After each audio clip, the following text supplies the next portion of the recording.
kameranya dinyalain ya, biar ibu juga bisa lihat anak semuanya di rumah, bisa sekalian kenalan juga ya. Nah, sebelum kita mulai, kita baca doa bersama-sama dulu ya, baca Al-Fatihah dulu bersama-sama. Alhamdulillah billahi syarihah Al-Fatihah. A'udzubillahi minasyaitonirrajim. Bismillahirrahmanirrahim. Alhamdulillahirabbil alamin arrahmanir rahim maliki yaumiddin. Iyyaka na'budu wa iyyaka nasta'in. Ihdinas siratal mustaqim. Shiratal ladzina an'amta 'alaihim ghairil maghdubi 'alaihim waladdallin. Oke, adik-adik semuanya gimana kabarnya? Sehat semuanya? Oke, alhamdulillah. Nah, kemarin kita udah belajar mengenai kurban, akikoh, dan juga cara mengkonsumsi sembelihan yang halal atau daging yang halal. Dari tema yang kemarin kita review lagi, apakah ada yang ingin ditanyakan? Mungkin mengenai soal postes atau mungkin ada yang belum paham. Mungkin ada yang ingin ditanyakan dari anak-anak semuanya. Oh iya, sebelumnya ini yang belum masuk, ibu panggil dulu ya. Nanti kalau misalnya orangnya ada tapi ibu belum lihat gitu, nanti tolong bilang ya. Ini ada Aisyah Putri. Ada apa belum orangnya? Belum ada ya? Oh, lagi lomba. Oh iya. Gila. Lalu ada ini Azka. Azka sudah adakah? Oh iya. Semoga sukses ya. Ada Bagas. Ada Davin.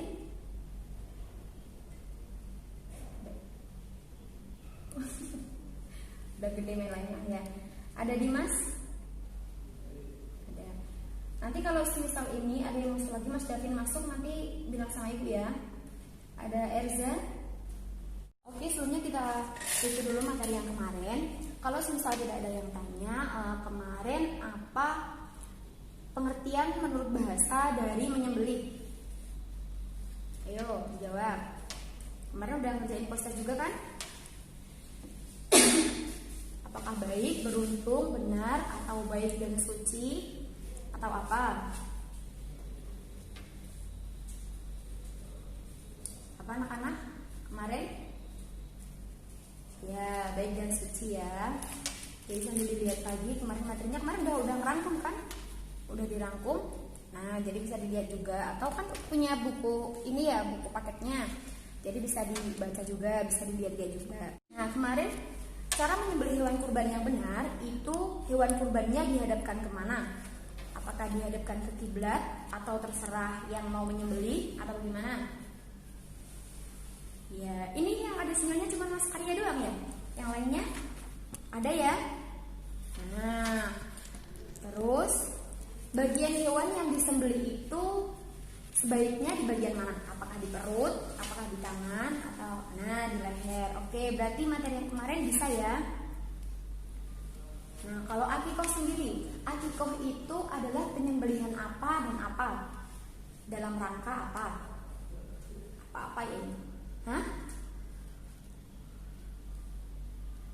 Apa deh? Coba diulang.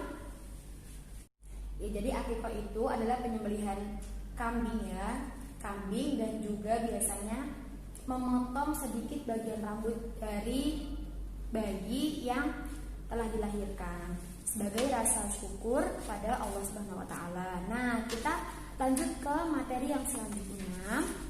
Materi yang sekarang kita akan bahas yaitu mengenai zakat. Nah, di situ ada ya di halaman 61, bisa dibuka ya buku paketnya. Halaman 61 yaitu tentang zakat menyucikan harta dan jiwa. Sebelumnya kita bahas dulu kompetensi dasarnya yaitu memahami ketentuan dari zakat. Tapi tujuan pembelajarannya dibagi dua. Jadi hari ini dan juga pertemuan yang selanjutnya. Untuk hari ini kita akan belajar mengenai penjelasan pengertian dari zakat, dan yang kedua yaitu menjelaskan tentang macam-macam zakat. Jadi zakat itu ada apa aja gitu ya. Nah, Selanjutnya masuk ini ada zakat. Di materi zakat ini dibagi 3 peta konsepnya ya. Jadi yang pertama yaitu mengenai pengertian zakat sendiri itu apa. Yang kedua macam-macam zakat. Yang ketiga yaitu orang-orang yang berhak menerima zakat. Nah, untuk macam-macam zakat ini nanti kita akan bahas di pertemuan yang selanjutnya mengenai zakat mal ya. Zakat mal akan kita bahas ke selanjutnya dan orang-orang yang berhak menerima zakat. Nah, dari macam-macam zakat sendiri itu terbagi menjadi 2. Yang pertama yaitu zakat fitrah. Tahu ya zakat fitrah ya? Kapan itu biasanya dilaksanakan? Zakat fitrah ada yang tahu? Kapan, Dek? Apakah setelah sholat Idul Fitri atau selama bulan Ramadan dan sebelum sholat Idul Fitri? Sebelum ya.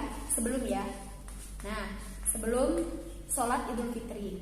Kalau misalkan zakat dilakukan setelah sholat Idul Fitri, jadi setelah sholat pagi itu kan, pas hari raya, itu sudah tidak dinamakan zakat lagi, tetapi sedekah ya, beda. Karena tujuan dari zakat itu adalah untuk membersihkan zakat fitrah ya, untuk membersihkan jiwa, untuk membersihkan dosa-dosa kita. Nah, selanjutnya lagi kita masuk ke zakat.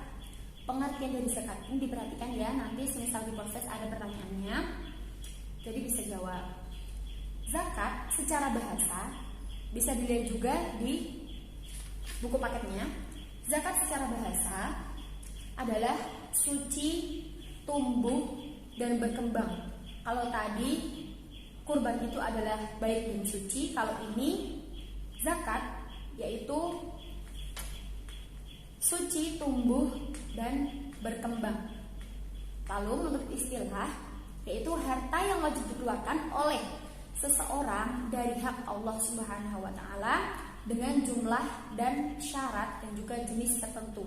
Jadi zakat itu juga ada syarat-syaratnya dan ada jenisnya. Misal kalau mau zakat fitrah itu di daerah tertentu yang memang makanan pokoknya adalah gandum, jadi dia harus menggunakan gandum, atau yang di daerah tersebut menggunakan singkong, jadi dia menggunakan singkong, atau di Indonesia ini menggunakan beras. Nah, selanjutnya lagi ini ada surat Al-Baqarah ayat 110. Kira-kira ada nggak yang pengen bacain? 110 ayat surat Al-Baqarah, di buku paket juga ada ya. Ada yang pengen bacain? Atau ibu aja yang bacain? Oke, ibu aja ya yang bacain ya. Ingatan. A'udzu billahi minasy syaithanir rajim.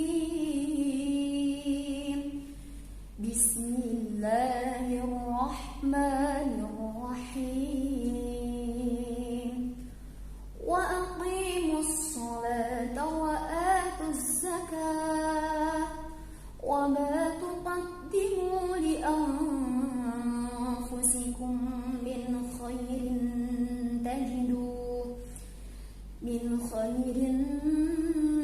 tajiduhu 'indallah innallaha bima ta'maluna basir. Nah, artinya dari ayat tersebut adalah, dan dirikanlah sholat dan tunaikanlah zakat, dan kebaikan apa saja yang kamu usahakan bagi dirimu, tentu kamu akan mendapatkan pahalanya pada sisi Allah. Sesungguhnya Allah Maha melihat apa yang kamu kerjakan. Oke, sekarang dari materi ini saja, dari wa aqimus sholata wa atuz zakat, kita sambungkan ke hari akhir dan juga ke kurban kemarin. Nah, ini ada kata-kata, dan kebaikan apa saja yang kamu lakukan, yang kamu usahakan bagi dirimu, tentu akan kamu dapatkan pahala. Nah, salah satunya yaitu ketika kita menjalankan kurban, melaksanakan ya kurban atau akikoh, karena Allah Ta'ala itu akan mendapatkan pahala dari Allah dan nanti akan mendapatkan balasan di yaumul akhir. Nah, itu kita kait-kaitkan, bisa kan? Nah, sebenarnya yaitu zakat merupakan sebuah kewajiban bagi setiap umat muslim. Nah, jadi bagaimana Bu kalau tidak muslim? Ya tidak wajib, karena wajibnya hanya untuk orang muslim. Kalau yang non muslim berarti dia mungkin hanya bersedekah saja, seperti orang Nasrani atau orang Hindu, Buddha, mereka hanya bersedekah, tetapi mereka tidak wajib untuk zakat, karena zakat hanya untuk orang-orang Islam. Nah, zakat menjadi salah satu syarat wajib dari rukun Islam. Nah, rukun Islam yang ketiga, yang pertama itu syahadat, sholat, zakat.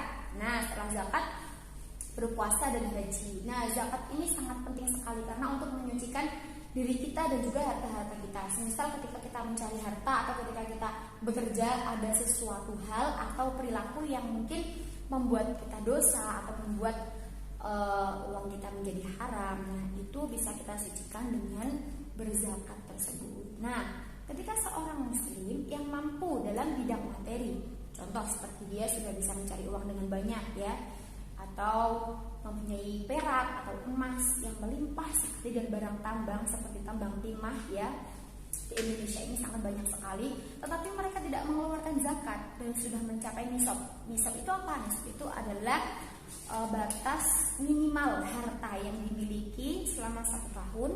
Batas minimal harta yang dimiliki selama 1 tahun. Nah, ibu ulangi lagi, batas minimal harta yang dimiliki selama 1 tahun dan itu wajib dizakati. Itu nisab ya.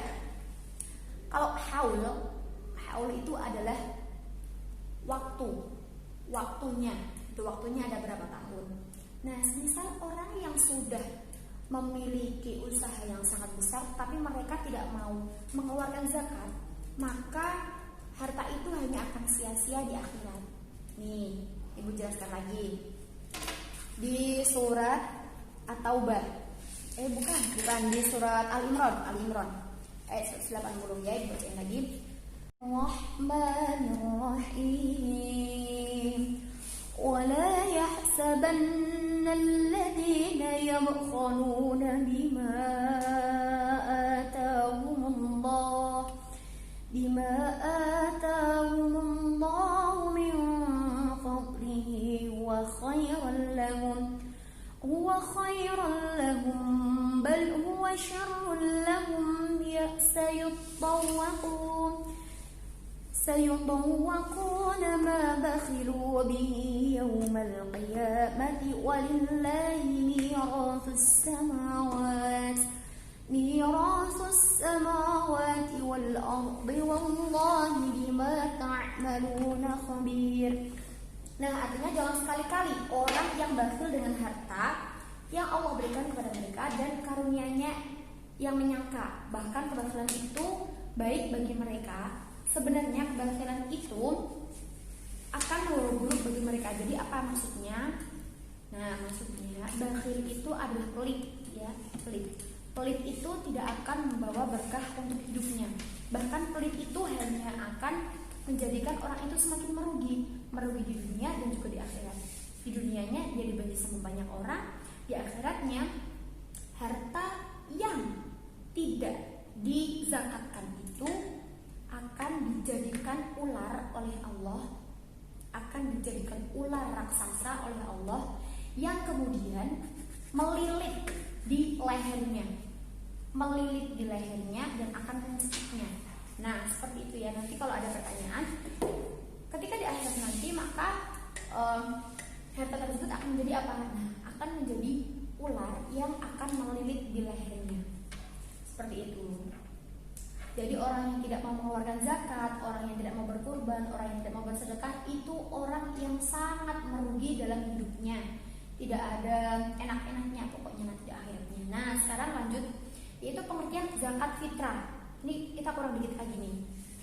Zakat fitrah yaitu seperti zakat nafs, atau kata lain dari zakat fitrah adalah zakat nafs, yaitu zakat atas jiwa dirinya sendiri, atas jiwanya, bukan untuk anaknya, bukan untuk istrinya, bukan, tapi untuk dirinya.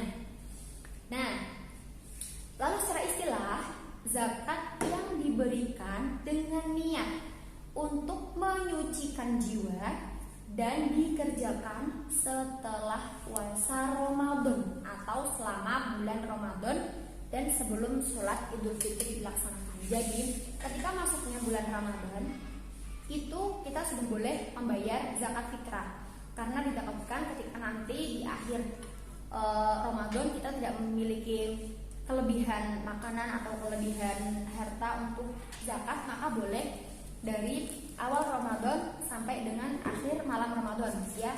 Tetapi tidak boleh setelah sholat Idul Fitri, karena ketika setelah sholat Idul Fitri berarti namanya adalah sedekah bukan zakat. Nah, selanjutnya hukum dari zakat fitrah sendiri bagi umat muslim adalah wajib. Ya, wajib bagi setiap muslim dan menggunakan makanan pokok di daerahnya masing-masing. Kalau kita sering lihat menggunakan beras, nah karena di daerah kita itu kita menggunakan beras. Maksudnya orang-orang itu masih halayak umumnya tuh makanan pokoknya beras. Tapi beda lagi kalau orang di daerah Wonogiri, ya, daerah Wonogiri atau mungkin daerah Jawa Timur yang pelosok atau bagaimana itu mereka sulit untuk menanam padi. Jadi mereka lebih mudah menanam singkong sehingga makanan pokok sehari-hari mereka adalah singkong. Nah, jadi untuk zakat fitrahnya boleh menggunakan singkong, atau di Arab Saudi itu menggunakan gandum. Jadi mereka itu makannya adalah dengan roti. Jadi makanan pokoknya adalah gandum. Jadi mereka boleh zakat fitrah menggunakan gandum. Nah, atau sagu daerah Papua, mereka jarang makan nasi ya. Jarang makan nasi orang Papua. Di Papua itu nasi mahal harganya ya. Beras itu mahal harganya. Jadi mereka lebih banyak memproduksi sagu. Jadi boleh mereka itu zakat menggunakan sagu. Nah, selanjutnya zakat fitrah dapat dibayarkan dengan dua macam. Yang pertama dengan menggunakan makanan pokok. Nah, sesuai dengan ukurannya. Satu syok itu adalah 4 mud, atau kita lebih gampangnya itu adalah 2,5 kilo ya, 2,5 kilo gitu, 2,5 kilo beras. Kalau semisal gandum ya berarti sama 2,5 kilo gandum, atau jagung, atau sagu, atau singkong boleh. Terus yang kedua, kalau semisal seperti orang yang sibuk gitu sampai dia sulit cari waktu buat beli beras atau beli makanan pokok, dia boleh menggunakan uang, tetapi uangnya itu yang sesuai dengan harga beras itu. Jadi semisal 2,5 liternya, 2,5 kilonya, 2,5 kilogramnya beras itu harganya misalkan 50.000, berarti dikasih 50.000 itu per orang ya, per orang. Jadi kalau misalnya ada 4 orang berarti 50 kali 4 200.000 itu. Nah, selanjutnya ada lagi ini orang yang wajib berzakat fitrah. Jadi tidak semua orang manusia itu wajib zakat fitrah, tetapi hanya umat muslim atau orang Islam yang memeluk agama Islam saja yang membayar zakat fitrah, wajib hukumnya ya. Dan sudah ada atau lahir sebelum terbenamnya matahari di akhir bulan Ramadan. Jadi gini, semisal ibu anak-anak semua, misalnya ibu anak-anak hamil gitu ya, misalkan ibunya si Mbak Nele itu, ibunya Mbak Nele itu hamil.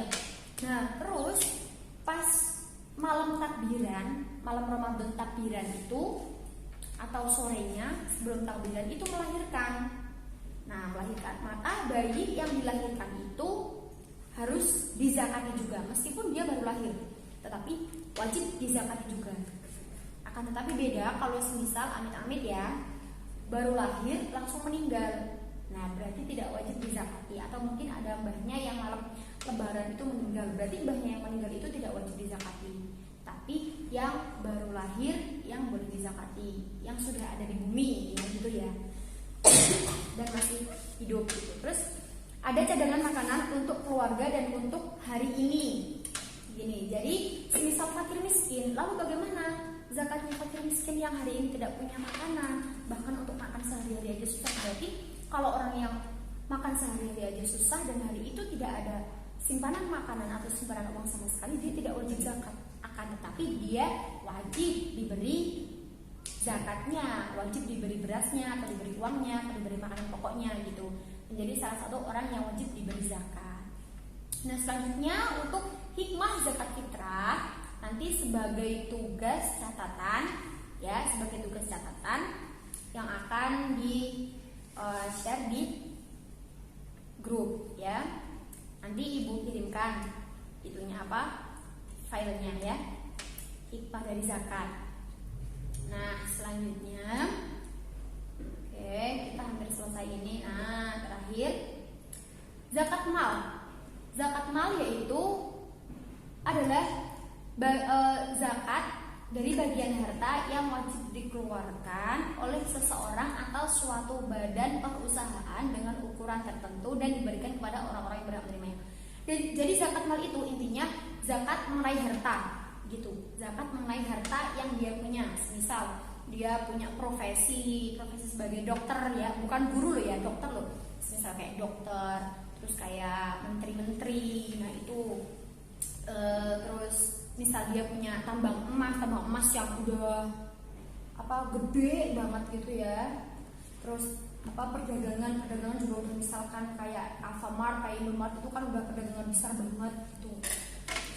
Terus punya ternaknya bukan ternak yang kayak ayam itu ya, enggak, ternak kambing, ternak sapi, ternak unta itu ya, yang udah punya puluhan banyak gitu. Nah, terus barang temuan itu jadi kayak misal kalau orang-orang dulu kan seringnya dia nyimpen harta benda itu di dalam tanah sehingga keluarganya nggak ada yang tahu. Terus pas kena banjir atau kena hujan atau kena badai atau kena gempa bumi itu dari dalam tanahnya, dari dalam bumi itu keluar misal bongkahan emas atau apa. Nah, itu yang namanya rikas atau barang temuan dari orang-orang dahulu. Nah, oke. Sampai sini saja yang Ibu sampaikan. Ada sekian dan terima kasih dari Ibu. Wassalamualaikum warahmatullahi wabarakatuh.